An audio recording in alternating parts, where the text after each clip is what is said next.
Assalamualaikum warahmatullahi wabarakatuh. Jumpa lagi dengan saya Mira Marlina dari KKN Dreamer EDP 14 IPMAFA tahun 2020. Nah, pada kesempatan kali ini kita akan belajar lagi, yaitu tentang mengajarkan toleransi kepada anak sejak dini. Wilayah Indonesia yang sangat luas dengan kondisi alam yang beraneka ragam yang menghasilkan suatu pola kehidupan masyarakat yang beraneka ragam pula. Hal inilah yang menyebabkan bangsa Indonesia memiliki beraneka ragam suku bangsa dengan berbagai adat, budaya, dan segala perbedaan lainnya. Tinggal di negara yang multikultural tentu bukan perkara yang mudah, teman-teman, terutama mengajarkan kepada anak bagaimana cara berinteraksi dengan baik dan mau membuka diri untuk bertoleransi dengan orang yang berbeda, termasuk juga membuka wawasan bahwa yang pertama, tidak lelah memberi contoh. Di lingkungan terkecil keluarga pastinya pernah menjumpai orang yang berbeda ras dan juga berbeda agama. Di keluarga besar ataupun kecil ya mama, tunjukkan sikap hormat dan sikap baik, terutama saat berbicara dengan orang lain.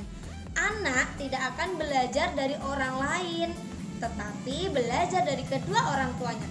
Jadi yang pertama yaitu dibiasakan dari orang tua terlebih dahulu, yaitu menghormati orang yang berbeda dengan kita. Kemudian saat anak bertanya, sebisa mungkin jawab pertanyaan dengan jujur dan hargailah setiap hal yang ditanyakannya, terutama tentang bagaimana memahami perbedaan dalam diri orang lain, dari tampilan fisik hingga hal-hal yang lainnya.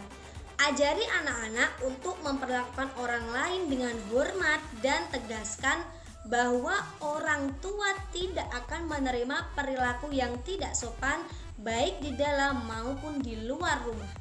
Hargai perbedaan yang ada dalam keluarga sendiri, misalnya tentang kegemaran, kemudian minat yang berbeda-beda, dan juga kemampuan yang berbeda-beda yang dimiliki oleh setiap anggota keluarga kita. Yang kedua, yaitu menggunakan media buku, musik, atau film. Nah, media memiliki kemampuan yang kuat untuk membentuk sikap sejak dini. Pilih film, cerita, dan permainan yang menghargai perbedaan. Mama atau orang tua bisa mengajarkannya melalui seri Sesame Street atau Aneka Channel, YouTube produksi lokal yang menceritakan tentang keanekaragaman budaya dalam masyarakat. Dalam hal ini, para orang tua harus benar-benar mendampingi dan juga benar-benar pintar supaya anak tidak pilih salah channel ya mam. Ketiga yaitu ajak anak untuk berdiskusi atau ajak anak untuk latihan berdiskusi minimal ya bunda.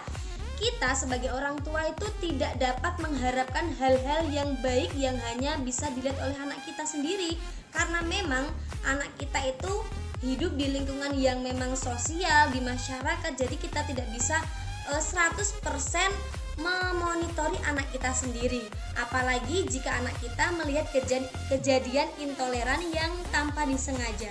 Jika orang tua dan anak menonton atau melihat sesuatu yang mengarah pada sikap dan juga prasangka kepada orang lain, pastikan untuk mendiskusikan. Yang keempat atau yang terakhir adalah libatkan anak berinteraksi dan bersinggungan langsung dengan situasi yang berbeda. Nah, libatkan anak-anak kita dalam situasi di mana keragaman itu hadir, seperti halnya di sekolah, di tempat kursus, atau bahkan di lingkungan di sekitar rumah kita, karena memang di sekitar rumah kita kan banyak sekali orang yang berbeda, bahkan dari sifat, ras, kemudian bahkan ada agama yang juga berbeda pula kan. Nah, ajak anak-anak untuk belajar bersama tentang budaya dan tradisi lain, misalkan mengenai tentang perayaan agama lain atau tentang bagaimana suku bangsa lain menjalani kehidupan. Pancing anak untuk bercerita tentang pengalaman yang mungkin pernah dijumpai di lingkungan sekitarnya. Nah, merupakan PR penting bagi kita sebagai orang tua. Misalkan anak setelah pulang dari sekolah, pastinya setiap anak itu memiliki pengalaman yang berbeda-beda. Nah, kita sebagai orang tua harus memancing atau menarik anak supaya menceritakan sesuatu yang dia temui di dalam sekolahnya atau di tempat yang pernah ia jumpai. Nah, pastikan dari situ otomatis nanti anak akan terbuka kepada kita sebagai orang tua dan tentunya akan menceritakan apapun yang pernah dijumpainya yang berkaitan dengan toleransi ataupun dengan hal-hal yang lainnya. Nah, itu tadi adalah merupakan video atau kita belajar tentang bagaimana cara mengajarkan anak bertoleransi sejak dini. Nah, semoga yang kita pelajari tadi, kemudian yang saya sampaikan tadi bisa bermanfaat bagi kita semua. Salam dari saya. Wassalamualaikum warahmatullahi wabarakatuh.